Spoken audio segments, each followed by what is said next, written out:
You wake up. By the door hangs a photo of your grandfather, in uniform, in a jungle, smiling. In your world, that photo doesn't smile. The morning news is a travel segment. Sunny beaches, live from the capital of South Vietnam. A country that, in your world, no longer exists. On the fridge, a postcard from a friend backpacking through Saigon. Not a war story, a vacation. Your grandfather doesn't flinch when the war comes up. He came home proud, to a country that was proud of him. This is still America, but it never lost and never learned to doubt itself the way yours did. And it all comes down to one war that in our world broke the nation's confidence, and here did not. The 1960s. America pours men and money into a small, divided country to keep the communist North from swallowing the South. In our world, it ends in exhaustion. America pulls out in 1973, Saigon falls in 1975, and it's remembered as a defeat. Here, the story bends at the exit. America doesn't leave. It stays, not to conquer the North, but to hold the South, the way it held South Korea.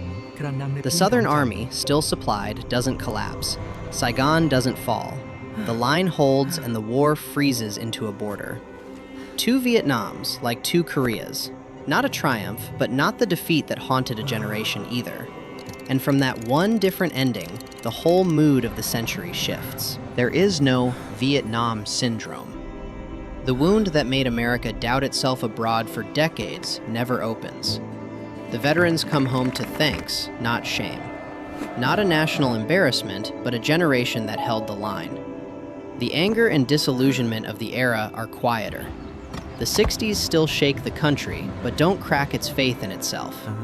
The music and movies of the age grow up a little more hopeful and a little less haunted. The presidents who follow don't govern under the shadow of a lost war. America carries itself taller through the whole Cold War. South Vietnam, defended, grows the way South Korea did, from a war-torn client into a bustling modern economy. By the time you're born, it's a normal country. Skyscrapers, airlines, beaches full of tourists. Your friends go there on holiday. The North stays sealed and grim behind its border. Two countries, one people, split by where the war stopped. And America carries a different feeling about itself. Not arrogance, just a confidence that was never broken in a jungle. The word quagmire doesn't hang over every hard choice.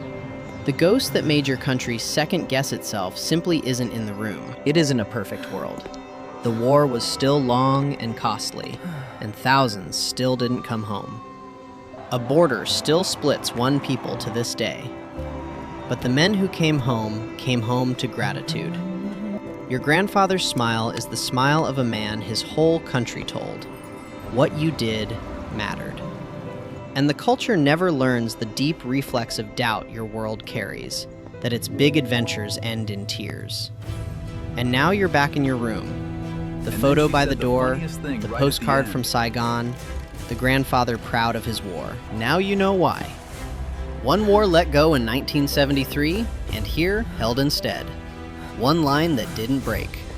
In our world, that line broke, and America carried the doubt for 50 years. Your country's confidence traces back to how it ended. So here's the question: how thin was the line? How much of a nation's self-doubt hung on one choice, to stay or to go?